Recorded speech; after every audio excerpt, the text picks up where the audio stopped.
Welcome back to Stay in Your Lane. I'm your host, John Maley with Triple T Transport. Today we've got a very, very, very good subject we want to talk about, and we have some good guests. So I want to introduce everyone. Brian Pirano, say hello. Hello, everybody. All right. He's the Senior Transportation Manager at HB Hood. Now, you've been in that role for approximately 30 years. You were with Crowley Foods, and when HB Hood acquired Crowley many years ago, you've stayed the course. So That is definitely correct. happy to have you on our podcast. And we also have Dennis Wilson. Dennis, how are you? Living the dream. Best day ever. All right. He's fleet manager at HB Hood. So they both have intricate knowledge to share with all of us and with our viewers as to what we're seeing from a private fleet side. So for myself, Stay in Your Lane and Triple T Transport, we are more of the for hire carrier side and the third party broker side of the industry. And we would love to understand what you guys are dealing with from impact of cost, inflation on a regular basis over the past 2 years. What would you guys say, and I'll let either of you speak, which would you guys say is your most shocking increase that you guys have dealt with? I would say right off the bat, it's definitely fuel. Fuel? Absolutely. All right. That's our biggest expense. We do have the benefit of having our own tanks on site, but you can see what the increases have been over the last couple of years, and just trying to overcome that increase is not as easy as people may think. Now, I have had Joe Lombardo with Nestle said when things got difficult that they would always hedge by buying home heating oil stock and investing in that to try to counter the increase on the diesel for the fleet side. Are you guys doing anything like that at Hood? Are you just negotiating for what you can get the best options? We usually negotiate what we can get for the best option. I mean, we do have some solid business partners throughout all regions, but we try to negotiate the best we can. But we watch it. We watch it very closely, and especially like Brian stated, we have a lot of our locations have tanks on site. So when we're doing, 8,000, 10,000 gallon drops at a time, right? We try to be strategic on that planning. I get notified every evening of fuel prices that come through a few of our business partners, and we save a few pennies off a gallon essentially, but it's not what you would see say 3 or 4 years ago when it was drastic, because usually when you buy in volume you'd get some pretty substantial discounts, and we're not really seeing that. A couple years ago, when you're paying 240, 250 a gallon, and now we're up to the 530s, 540s. There seems to be no benefit any place that we can squeeze out of there. So how do you account and how do you build for that? We didn't, Right. right? You don't. Unfortunately, we didn't. It hit so hard and so quick, right? We wasn't prepared for it. Just like any other organization, we're going to try to budget and plan as best we can for our operating expenses and our overhead. But at the end of the day, when fuel prices, even up in my area, when they'll change, 25 to 40 to 50 cents per gallon overnight, you can't. Right. So, what do you guys think? Because there's so many parts to the fuel equation. There's diesel fuel, there's home heating oil, there's so many different players that require it. So it's commerce, yes, and it's over the road trucks, but in the same breath, it's so many other things from a heating perspective. How do you guys forecast or try to project? What tools do you use? Internally, we have a lot of individuals that budget for us, and we're going to look at a scale on what everything's done, especially over the last year, because this has been very unusual, let's put it that way, on what's been happening. And then you look at the aspect too, is that and I'm going to date back some time here, 10 years ago, 20 years ago, when everything was a complete opposite, right? Diesel was very, very inexpensive. it was cheap. It was cheap at the pump. A lot of diesel vehicles out there. Now it's gone to the whole other side of the spectrum, right? When diesel now is more than gasoline. And so we budget as best we can and forecast as best we can and look at previous. And, you know, I'd rather come out essentially ahead and save some money because I over budgeted Right. for my fuel, right? And kind of look like a hero, so to speak, instead of a zero. But this has been so unpredictable because it's a roller coaster. It's up and down. And then, we kind of went through this too when probably 6 months ago, I had heard that we're going to be short on DEF, right? And that rumor kind of came around too. And we actually experienced that down in Virginia when we was only being allocated certain amounts of DEF because they were nervous. And that was from a big supplier from us that it was going to be short. So now we're hearing the diesel part of it, the home heating oil part of it, that everybody's going to be short. There's not going to be enough. So we try to be as proactive as we can instead of being reactive. We're looking at the prices, we're studying the prices, we're watching the roller coaster.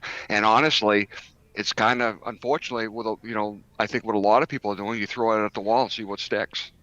Yeah. Yeah. I think that's that. I think that's what we're all seeing. We're in a different market than we were 9 months ago, Mm. 10 months ago. I think the first quarter for us, the spot market was crazy busy. Thank goodness for us. That's not our home, right? We're not transactional people. We're looking for 52 week a year commitments and making 52 week a year commitments. But we've seen on our side pricing have to be reviewed more, shorter term arrangements, because nobody can forecast that far out. So you make shorter term agreements, but long term commitments, right? You try and keep your partners, people that are long termers together, and you're committed to each other. But so with 175 power units, when you increase fuel over 100%, that's an astronomical hit to the budget. Mhm. I mean that for sure probably is without a doubt your largest expense. But what about drivers' wages in the past 2 years? The driver shortage has hit us hard, right? Um, on the DSD side of the business, I'll use that for an example. That's labor intensive, right? It's direct store delivery, right? You're Right. handling the product, things of this nature, and you're hustling and you're moving. And then we go on the Brian side, which is WFMB, with his drivers. They're they're gone overnight, things of this nature. The trucking industry has changed vastly, over the last 10, 15 years. Um, so we've tried to combat that and you see it through a lot of other organizations too, but we've tried to combat that with wages, with sign-on bonuses, with reduction in work weeks, things of this nature to try to attract individuals into the organization. And unfortunately, it's with the drivers now they can pick, right? And the longevity, fortunately with Hood, we have a lot of longevity within the company. We have a lot of individuals that's been here a long, long tenure, and they essentially hang their hat at the end of their career. And you don't see that a lot anymore through a lot of organizations where somebody's going to put 25, 30 years in and hang their hat. And, unfortunately, we see it, that individuals jump ship for $1 or $2 an hour and go down the road. But we try to, with our benefits, our incentive packages, the sign-on bonuses, and the way we treat our employees top notch and try to for the retention. But unfortunately, we struggle too. Oh, I think the industry is struggling in that regard. You know, truck drivers were heroes for everybody during the COVID, Mhm. right? But I think that's over. you know, hey, Yeah, it's one of those things that we love you when we need you, Hmm. right. and that's the tough part. Now, Brian, do you see, from your perspective, do you see hiring the DSD drivers or over the road drivers, one being more difficult? I think they're both probably difficult, but in different ways. Yeah, I would agree. They're both difficult because we're always looking for that next hire that we can get. We actually benefited with actually getting a couple over COVID on our payroll. So that did help us out a little bit. But we say it all the time, right, Dennis? If we couple guys walk through the door right now, we'd be able to put them right on the payroll. I mean, that's the biggest issue. Finding the professional, courteous driver that we want to put on the road has been non-existent over the last 2, 3, 4, 5 years, where before we'd have guys lined up out the door. So it's not, everybody says drivers are available, but it's getting that correct driver. So my side of the operation is kind of similar to yours, where we do that over the road. So we act as the internal carrier for Hood. So our guys go out in sleepers. They spend 2, 3, 4 nights on the road, depending on how much they want to bid for certain runs. We're a little bit different than the DSD side. We're hitting warehouses and unloading pallets versus the physical labor of Dennis's side of the operation. But even finding those guys, same with Dennis mentioned my fleet or my drivers. We have very advanced age guys and some young guys. We're missing that middle gap. And that was a lot of the job jumpers that you've seen probably over the last 4, 5, 6 years. So the drivers are there, but getting the correct one on the payroll is definitely an issue. With the implementation of CSA 2010 finally in 2017, we saw a thinning of the herd where many of our great drivers were in their 60s and still did it because they enjoyed it. Correct. And that gave them a reason to leave the industry, right? Yep. They're done with that. So I think the industry lost a percentage of tribal wisdom also with that same transition. There's a gap there in the middle age gap that I think everybody's struggling with. You're also looking at, from an economy perspective and industry perspective, when COVID hit, so many company drivers were in a position where they wanted to go be owner-operators. They went out and bought equipment, got their authority, went up, and they could make money. Even as expensive as the authority and the equipment costs were, they were able to make money because the market was so out of norm. It was what I would say a fake economy and a fake market, right, during COVID. And a lot of those drivers weren't new to the industry. They were company drivers somewhere, right? Before they didn't just you can't just go out, buy a truck and trailer and get your own authority and not have a history, a good clean MVR and all those things. So a lot of those guys went out and got their authority and what the numbers were from 2020 to July of 2021, there were 107,000 new authorities granted by the FMCSA, and 78% of them were one truck. Giving you the perspective, in our industry outside of your fleet, 92% of trucking companies are 1 to 6 trucks. So now you're competing where they're competing for the same drivers, and we're all competing for the same driver pool, out of the same driver pool. But have you seen any change since the economy's gotten tough and a lot of them have sold off their equipment and going back to being company drivers? Are you seeing more guys come through the door now? On the DSD side, no. I mean, I've actually seen the opposite. So we've seen some drivers actually leave and buy their own rig and essentially hauling from themselves, owner operator.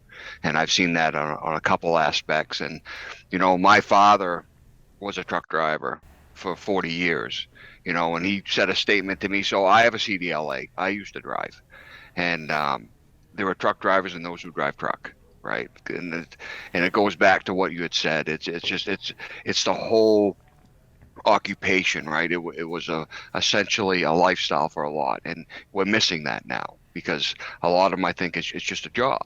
Right. And a lot of them took it very seriously.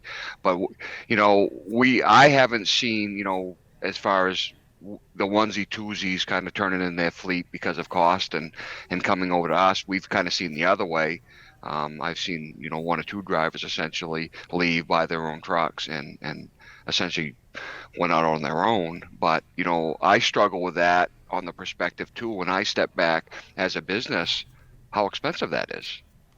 Right. So I look at that with the price of fuel, the price of maintenance, the equipment nowadays. It isn't like it's 20 years ago where we could swing our own wrenches and fix our own stuff. Now with all the diagnostics and stuff. So there's a lot of barriers up now compared to what there was years ago that Correct. a lot of people are facing that, and we face it on our fleet when we have trucks down weeks at a time because of emission related issues or what have you. Right. So I couldn't imagine being an owner operator in that seat. Yeah, I mean, I think it's definitely a different game. Brian, how are you doing on your over the road? Are you seeing more guys maybe available? We might have seen a little bit of an uptick, but again, I would say with the guys that have been coming through our door, it's more of um, maybe they're not interested in the type of hours. They're looking for that 9 to 5, no weekend type thing, which we know in the trucking industry does not exist Hmm. anymore. Again, we've been able to hire a couple guys over the last couple of years, but we did have many come through the door that just the scheduling, let's say, didn't work for what we needed that person to be. So, Yeah, definitely. I think it's definitely a struggle for all of us. I think that we're all hearing the same things, but I think that maybe some of the bigger fleets have gotten some drivers that have come back that maybe weren't successful for whatever reason. But overall, I'm hearing from the ATA that the driver pool is actually smaller than it was pre-COVID now. I think on the driver side, when essentially you're a driver, sometimes opportunities open up where you don't have to either go over the road, be gone 3, 4 days a week, things of this nature, overnights away from home, and even locally. But I think some opportunities opened up for a lot of people that essentially walked away from driving, right? Because it's tough, right? It's not an easy gig, Hurry up and and wait. yeah, I mean, they can call them steering wheel holders, things of this. That's not what it is, right? The Right. the truck drivers that take pride in what they do, it's a breed, and sometimes it's tough, right? And you go out on the road and you have to deal with the people out on the road now. And we all saw this with COVID, essentially, because we would go on the road and there'd be nobody there, right? We weren't fighting traffic, things of this nature. Now, and what have I've experienced, the whole driving aspect now is tough, whether you're in a car or in a truck, because it's just the way people are on the road now. And now we couple that with the DOT and things of this nature, right? It's a tough environment. And so I just think some people on the driver aspect said, you know what, I don't want to do this anymore, and just kind of exit left and find something else to do. Well, I think, and Brian, you might be able to help here. I think that society has transitioned some too, where our younger people. I can tell you, when I was young, I know it's been a while, but believe it or not, I was. There wasn't much I wouldn't do to make money. agreed. No wasn't something that came out. Hmm. If you needed more and you're willing to pay for more, we're going to get it done. It didn't matter if when I was 13 and mowing lawns. It didn't matter when I was, in college or where I was. It didn't matter. We're going to get it done. We need the money. The quality of life is a priority today for so many. Lifestyle, Hmm. where my personal time was really, if I had something I wanted to do personally, I did that instead of sleep. Right? Hmm. Right. Hmm. But I don't think the priorities are there now. I think the priorities have changed for many people. And then it's not a money thing at that point. It's a quality of life. So that makes the driver situation, depending on what the job is, even more difficult.